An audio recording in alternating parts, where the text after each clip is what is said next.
o'sha bandasiga o'zi menman kifoya. Men sen menga suyanding, men senga o'sha narsangni beraman deb qo'yadi.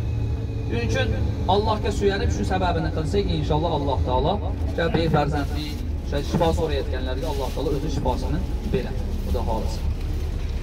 Endi xo'p.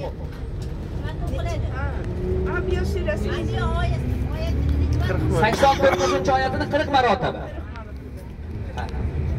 Tugadi bu yer. Pauzani bosaymi? Ana foydasi. Xo'p, sahri bor odam bor-ku. Asal iste'mol qila olmayman deydiganlar bor. Ba'zida o'zi aslida diabet doktorlardan so'rasak sahr jayla zarar qilmaydi ekan.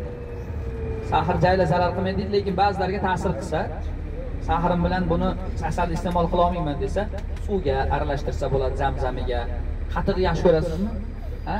Shu qatiqqa ayron qilib qo'yib turib, qo'shib qo'ysangiz bo'ladi. Ya'ni bu narsa sizning jasadingizga kirganida inshaallohning izni bilan o'zini ta'sirotini o'tkazadi. Asal nima uchun tavsiya qilinadi desa, chunki asal o'zi alohida bir shifo baxsh bo'lgan, Alloh bergan ne'mat, Qur'onda zikr qilingan narsa. Asal. Shu sababdan ikkita shifo ne'mat bo'lgan narsani qorishtirsa, yana ham foydaliroq bo'ladi, ta'siri tez bo'ladi deb asalga olimlar tavsiya bering. Asalga iste'mol qilmagan, oddiy o'zi iste'mol qilib, o'ziga yoqadigan narsaga ham qorishtirib qo'ysa bo'ladi. O'sha 1 litrdan oshmaydigan narsaga qorishtirib qo'yib, bittaman bir nimadan bir qoshiqdan inshaalloh ichib bora olasiz. Xudo xolasa Alloh o'shini sababini, ta'sirini yaratib beradi. Lekin shu narsani biling. Robbimiz o'zi sizga xayrli deb bilgan, shu payt vaqti keldi degan paytda beradi farzand. Farzandi bo'lib ko'rmaganim yaxshi edi deganlarni ko'rganmiz. Farzanding yaxshi chiqsa berdi Xudo, yomon chiqsa urdi Xudo. Shu sababdan farzandni so'raymiz ekan-ku, lekin uni iymonini so'rash esdan chiqar ekan, sog'lig'ini so'rash esdan chiqar ekan, insofini, e'tiqodini so'rash esdan chiqar ekan. Shu so'raganda xayrli farzand ber deb so'rash. Qiz o'g'il bermas. Qiz o'g'il bermas. Bitta qiz o'sha o'g'il so'raganga bitta qiz 70 ta o'g'ilni ishini qilib qo'yadi vaqt kelib. Ota rozi bo'lib ketadi, ona rozi bo'lib ketadi. Shuning uchun xayrlisini so'rash kerak. Payg'ambarlar ham qizlarning otalari bo'lgan deydi Ahmad bin Hanbal. Zurriyot qizlardan tarqagan deydi. Shu sababdan oyat karimada ham Alloh taolo qiz farzand ko'rishlikni or sanaganlarga yahabu liman yasha'u inasaw va yahabu liman yasha'u dhukura. Alloh xohlagan bandasiga qiz deb birinchi qiz deb kelyapti. Beradi, xohlaganiga erkak beradi. Va xohlaganiga Alloh befarzand qilib ham qo'yadi. Bu ham bir hikmat. Bu ham bir. Balki bu ota-ona o'sha farzandni ko'tara olmas. Shuning uchun Alloh taolo senga mas'ul. Sizga o'zingiz ko'tara olmaydigan yukni bittasi yelkangizga qo'yib qo'ysa, rahmat aytasizmi? Ha? Boshing ishlaydimi deysiz. Alloh taolo ham bandalariga muloyim, marhamatli, arhamur rohimin, marhamatlilarning eng marhamatlisi, eng yaxshisini u zotdir. Shu sababdan o'kim. Oysha onamiz farzandi bo'ldimi? Yo'q. Ha? Sofiya onamiz farzandi bo'ldimi? Hafsa onamiz farzandi bo'ldimi? Payg'ambarimizning 11 ta juft halollari bo'lgan bo'lsa, shulardan bitta Hadicha onamiz bilan Maryam onamizdan farzand ko'rgan. Mariya onamizdan. Hadicha onamizdan 6 ta farzand, Ibrohim o'g'lini Mariya onamizdan ko'rgan. Qolganlardan bermagan, lekin birortasida ko'rmaganmiz siyrat kitoblarida, Rasululloh hayotlarida farzand bermayapsan deb nolib shu paytlar bir duo qilgan edi deganini ko'rmaganmiz. Oysha onamizni Rasulullohga Alloh menga farzand bermayapti deb noliganligini ko'rmaganmiz. Yo'q tarixlarda bunaqa narsa. Tushundingizmi? Shu sababdan Alloh farzand bersin, zurriyot bersin, bu yaxshi narsa. Lekin bermasa ham rozi bo'ladigan, bersa ham shukr keltiradigan holatda bo'lish kerak. Robbim xayrlisini bersin, farzand bersin, zurriyot bersin, bardavomchimiz bo'lsin orqamizda. Xo'p. Haligi pauzani ezaman dedim, ha? Pauzani 2 qiblalik masjidda ezaman dedim, ha? 2 qiblalik masjid. Payg'ambarimiz Madinaga Munavvaraga kelgandan keyin 17 oy yahudiylar o'sha gapini eshitib, siqilib Alloh taolodan Ka'batulloh tarafiga qiblamni burib qo'ygin deb duo qilib chiqqan ekan. Qudus, hurmatli jamoat, Ka'ba bilan yo'nalishi qanaqa bilasizmi? 180 gradus teskari. Shu va shu 180 shu. Bu 90, ha? Ha. Bu Qudus bo'lsa, Ka'ba uning to'liq orqasi. Shu taraf Ka'ba bo'lsa. Demak, teskari namoz o'qishgan. Masjid Nabaviy qurilgandan keyin ham, demak, Rasululloh birinchi qibla nima bo'lgan? Teskari qarab o'qigan. Qudus. 17 oy o'tadi. Bir kun bomdod namozidan keyin Rasulullohni taniylik qanaqa kishi ekanligini. Rasululloh sallallohu alayhi vasallam bomdod namozidan keyin qiynalganlarning hol ahvolini so'rardi ekan.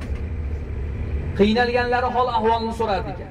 Shularning ichidan sahobalardan bittasi turib, "Ya Rasululloh" dedi. Baro ibn Ma'rur degan bir sahoba bo'lardi ummatingiz. Siz Madinaga hijrat qilishingizdan 1 yil avval vafot etgan bu kishi. Bu kishining ayollari bor. Banu Salima degan qishloqda yashaydi. Qabilasida yashaydi. Boyagi 2 minoralik oq masjid ko'rsatdim-ku, o'sha joyda. Shu ayol og'rib qopti, betob bo'libdi. Boshlarida bir xo'jalik yo'q. Yolg'iz. Farzandlari bor kishi. Deganlarda Rasululloh sollallohu alayhi vasallam o'tiramagan ekan. Turinglar borib deydi ekan, o'sha sahobiyani ziyorat qilib, bir yordamga ehtiyoji bo'lsa yordamini berib kelaylik deb bir qancha sahobani to'plab kelar ekan Banu Salima. Kelib o'sha joyda sahobiya ayolning uyida mehmon bo'ladi. Bu ayol payg'ambarimizni kutib oladi mehmon. Keyin payg'ambarimiz peshin vaqti keladi joyda.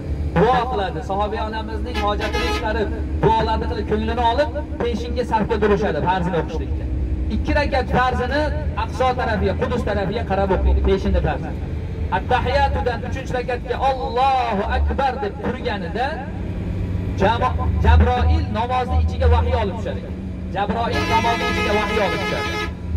Vahiyni qarang ma'nosi. Baqara surasida ketadi bu oyat. Qad nara taqalluba wajhika fis sama. Va tahqiq biz sizni deydi Alloh taolo aytadi payg'ambarimizga. Yuzingizni osmonlarga ko'tarib tushirayotganligingizni ko'rar edik deyapti. Nimaga bu so'zni ishlatgan bilasizmi? Rasululloh qiblamni Ka'batulloh tarafiga o'zgartirib qo'ygan, "Ya Robbiy" deb 17 oy duo qilgan bo'lsa, har duosi paytida chidamsizlik bilan, intizorlik bilan duo qilib turib, boshini osmonga ko'tarib Jabroilni kutar ekan, vahiy olib tusharmikin. Ka'baga o'zgardi deb. O'shani aytyapti, boshingizni osmonga ko'tarib tushirishligingizni biz ko'rar edik. Balanuvalliyandaka qiblatan tardoha, endi siz rozi bo'ladigan qibla tarafga sizni yuzingizni burib qo'yamiz. Favalli wajhaka shatral masjidil harom, bas yuzingizni Masjidil Harom tarafiga buring deydi ekan Alloh. Shu paytda Rasululloh xursandchiligidan namozning 3-rakatida darro Ka'batulloh tarafiga shart etib yuzlanadi. Bir rivoyatda shunday yuzlanadi, sahobalar oldiga o'tib qolgan sahobalar orqaga o'tib saf tutadi deydi. Bir rivoyatda payg'ambarimiz Ka'batulloh tarafiga jamoatning eng orqasiga o'tib turib yuzini burganlar. Sahobalar keyin yuzlarini burishgan. Peshinda 3 va 4-rakatlarini Ka'baga qarab o'qigan. Bir namozda, peshin namozida qibla o'zgargan, bir namozning ichida ikkala qiblaga qarab namoz o'qilingan. Mana shu joyga Umar bin Abdulaziz oyat shu joyda tushdi. Ummatning xursandchiligi mana shu joyda bo'ldi. Qiyomatga davr ummati Muhammadning qiblasi Ka'baga o'zgargan joy shu joyda masjid qurib qo'ygan ekan yodgorlar. Shu joyda qibla o'zgargan Rasulullohning o'sha orzusi ushlangan. Bizlar ham Robbimizdan mana shu hikoyadan vasila qilib so'raymizki, Allohim bizlarni ham qiblamizni o'ziga qullik tarafiga bo'lsin. Dunyo qulligidan o'zini qullik tarafiga bo'lsin. Amin. Dardiga darmon bo'lib shifo so'rab yurgan insonlarga Alloh taolo shifoi komil tarafiga yuzlarini burgan bo'lsin. Qiyinchilikka, musibatga tushganlar, mushkullarda bo'lganlarga Alloh taolo mushkullariga najot berib, najot tarafiga burib qo'ygan bo'lsin. Qanday qilib Rasulullohni ya Robbal alamin mana shu joyda qiblasini o'zgartirib 17 oylik qilingan duosini samarasini ko'rsatib xursand qilgan bo'lsang, biz ojiz bandalarni ham duo qilib kelib sendan umid qilayotgan duolarimiz bor. Rasululloh xursand qilib duosini ijobat qilgandek bizlarni ham duolarimizni ijobat qilib bizlarni ham xursand qil. Amin. Rasululloh xursand bo'lgandek bizlar ham xursand bo'laylik. Amin. Bi rahmatika ya Bu joyga o'zi Rasululloh sallallohu alayhi vasallam bir sahobani ziyorat qilgan, kelib ko'nglini oldi. Alloh Rasululloh ko'nglini olib qo'ydi. Shuning uchun ba'zida ishimiz hal bo'lmayotgan bo'lsa, boshqa ishi hal bo'lmayotgan odamning ishini biz hal qilaylik, keyin Alloh biz ishimizni hal qiladi. İçimiz xursand bo'lmayotgan bo'lsa, bir insonni ichini xursand qilaylik, keyin Alloh bizni ichimizni xursand qiladi. Avval o'zingizdan boshlashingiz kerak-da, birovga yordam, keyin Allohdan yordam talab qilsangiz, keyin Allohdan. Allohni bizni kechirishligini xohlasak, biz birovlarni kechirishlikni bilishligimiz kerak. Alloh bizga marhamatli muomala qilishligini xohlasak, boshqalarga ham marhamatli, rahmdil, muloyim bo'lishligimiz kerak. Bu dunyo shunday. Al-jazaa'u min jinsil amal. Alloh tarafidan keladigan jazo ham, mukofot ham biz qilgan amalimizga yarasha bo'ladi. Biz birovlarga nima ko'rsak, Alloh bizga shuni beradi. Ikkinchisiga kelsak, boyagi 7 masjidning oldida handaq qazilgan dediga 27 kun bu jang davom etgan. Handaqni qaziyotganda 30 metrdan 10 kishi sahobaga bo'lib bergan sahobalar. Payg'ambarimiz mana shu handaqni qaziyotgan paytda sahobalarning yegulik narsasi qolmay Madina ahli och qolib ketgan. Och qolib ketgan. Sahobalar yegulik narsa topmaganidan oshqozonni bezovta qilayotganligidan oshqozonlarga nima qilishgan? Tosh bog'lab olishgan. Issiq narsa oshqozonga ichakka yopishib tursa, oshqozon og'rig'ini bosar ekan. Payg'ambarimiz ikkita tosh bog'lagan ekanlar. Jobir ibn Abdulloh boyagi otasi bilan Alloh Uhud jangida shahid bo'lganda beparda gaplashdi dedi-ku, shu kishi nima qiladi? Rasulullohning och qolganligini ko'rib, rangi o'zgarib, g'am botib, uyiga yugurib boradi. Ayoliga aytadi, Rasululloh och qoldi-yu, biz bexabar qolibmiz, qanaqa ummat bo'ldik, noshud ummat bo'ldik deganlarda ayollar aytadi. Atiga bittagina uloqchamiz bor, bolalarimizga sutini saqib berayotganimiz. Shuni so'ying, Rasululloh xursand qilaylik deydi. Shunda Jobir xursandchilik bilan o'tib orqada qurbonlik qilib, yarmini qaynatib, yarmini o'tda qovurib pishirgan. O'tda. Keyin ayoli arpadan olib, qarang, u paytda qo'shni sot degan unlar bo'lmagan. Arpani tuyib turib, non qilgan. Endi borib deydi. Rasululloh dedi, o'ziga pichirlab 10 kishi eng faqir Madinaning faqirlarini yetaklab kelsangiz shularga ovqatimiz yetadi. Xursand qilib qo'yamiz ularni. Deganlarda Rasulullohga o'ziga xos aytdik. Jobir borsa Rasululloh endi ishni bitirgan, chuqur qazirishlik ishi bitgan, sahobalar uyga qaytayotgan paytda Rasulullohning oldiga borib, Rasulullohning quloqlariga enkayib, "Ya Rasululloh, uyingizga ketmang, bugun men Jobir uyimda siz uchun uloqcha so'yib qo'ydim, yarmi qaynatilgan, yarmi esa o'tda pishgan.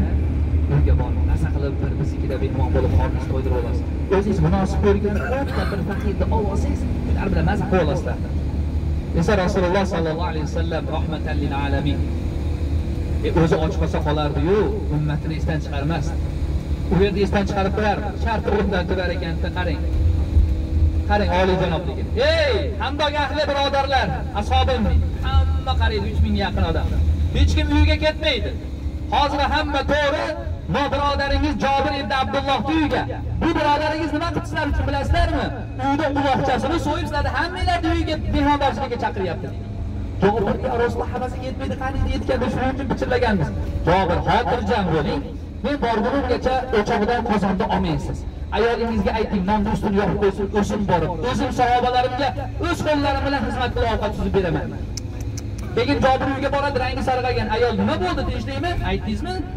Kelyaptimi 10 kishilar? Rasululloh qanaqa 10 kishi hamdog ahlini yetaklab kelyapti desa, aytmadingizmi desa, Rasululloh xotirjam bo'ling deb aytdilar desa, xotirjam bo'ling degan ekan. Ayolini qarang iymonini. Rasululloh aytgan bo'lsa xotirjam bo'ling degan ekan. Bu yerga Alloh boshqa. Rasululloh keladilar, o'zlari birinchi kelib qo'llarini shimalab, qozonni o'choqdan oladi, yoniga qo'yadi, nonni qo'yadi. Qani 10 kishi deydi. Biz sahobalar bilar ekanki, Jobirning uyida kichkinagina uloqchasiga 3000 ta odam qo'yarmidi? Nima qilgan? Siz keling, siz kelib birinchi kelib chiqaring dermish. Nimaga? Chunki men birinchi kelib yeb chiqsam, orqamdagi birodarimga ovqat mabodo yetmay qolib, bu och qolib men to'q bo'laman. Biri-biriga ilinib kirmasmishda. Xonani menga birinchi bo'ling deydiganlar bor-ku kelib, hojaka och tog'alar, ha? Men kiray deydi-yu. Ha? O'sha deydigan sahoba. Ha, keyin payg'ambarimiz 10 kishi kelsin deb aytgandan keyin 10 kishi keladi, o'z qo'llari bilan ovqat suzib, nonni beradi, yedik, ichdik, to'ydik, chiqib ketdik. 10 kishi keladi, 3 mingtasi kelib yeb ichib chiqib ketdilar. Oxirida Rasululloh o'zlari yedi. Oxirida o'zlari Rasululloh yeb turib, barakat duosini qilib, Jobirga tashakkur, ayoliga rahmat aytib, duosini olib, qanday katta ne'mat Rasulullohdan duo olyapsiz, uyingizda mehmon qilganingiz. Xursand qilib chiqarib olyapsiz. Duo qilib chiqib ketgan paytida Jobirning ayoli endi idish tovoqlarni bir yuvib tozalay, maza qilishdi. Insonlarga foydamiz tegdi deb qozonning ustini bir ochsam deydi. Qanday qilib ovqat avval turgan bo'lsa bir tomchi ham ozaymagan ekan. Rasululloh mo'jiza ko'rsatib chiqib ketgan. Keyin biz barokatini, Rasulullohning barokatini mana shu duosini umrimiz oxirigacha xonadonimizdan arimadi. Shuning uchun hozir bizlar uchun kim bor? Shu Rasululloh sunnatiga ergashayotganlar bor, ota-onalarimiz bor. Barakat shularda. Shularda ham mehmon qilaylik. Ochlar bor, ochlarni chaqiraylik, iftorlik berdiraylik, imkonimiz yo'q bo'lsa. Ya'ni to'g'rimo bilan bo'lsa. Rasulullohning mana shu darslari, ibratlari o'zi aslida keyin keladigan ummatlar uchun bu yodgor bo'lib qolgan. Alloh bu qissa, bu tarixlarni o'chirib yuborishga qodir edi. Bizga yetib kelmasligi mumkin bu voqealar. Nimaga aynan bu voqealar qoldi tarixda? Nima uchun asrab qoldi Alloh taolo? Shunday ibrat olinglar, dars olinglar. Laqad kana lakum fi rasulillahi uswatun hasana. Albatta Rasulullohda sizlar uchun chiroyli namunalar bor. Hayotingizning har bir sohasida Rasulullohning hayotidan olib ko'p yaqsangiz bo'ladi. Fanat bo'lgis kelyaptimi? Ana Rasulullohga bo'ling, muxlis Rasulullohga muxlislik qiling. Mana shu zotga bo'lgan muhabbatingiz, ixlosingiz qiyomatda ham, dunyoda ham sizga samarasini olib keladi. Shuning uchun Rasululloh sallallohu alayhi vasallam mana shunday kamtarona hayot yashaganlar. Payg'ambarimiz mana shunday kamtarin insonlar. Payg'ambarimizni uzoqdan ko'rgan, tanimagan inson uzoqdan ko'rib yoniga bora olmasdi, haybatlanardi. Uzoqdan tanimagan inson haybatlanardi. Rasululloh oldiga borib gapirib olishdi. Hatto sahobalar ham savol so'rasha olmadi ekan. Bitta savolda bir oylab savol so'rasha olmadi. Bu Allohning qilib qo'yamizmikin deb qo'rqib. Tog'dan tushgan arabiylar keladi-yu, sahobalarga bayram bo'lardi ekan. Savollarini o'shalarga aytirgizib so'rardi ekan. Savollarini o'shalarga. Ajoyib savollar so'rashardi. Payg'ambarimiz mana shunday inson. Lekin Rasulullohni borib tanib bir marta suhbat qilgan inson nima deb baqirib yurardi Madinada? Rasululloh eng ko'p meni yaxshi ko'radi Madina bo'yicha deb o'ylardi. Muomalasidan bunaqa muomalani Rasululloh birovga qilmagan, mendan boshqasiga deb o'ylardi. Har bitta insonni o'ziga yarasha, xarakteriga yarasha Rasululloh joyini, yo'lini topib maza qildirgizib chiqaradi. Mana shunday ma'naviy ozuqa bo'lgan. Hozir mana Madina Munavvaradamiz, Rasulullohning huzurlaridamiz, mana shunday zotning oldidamiz, qadriga shukrini ado etaylik. Hozir tushayotganimizda hojat, hojonalar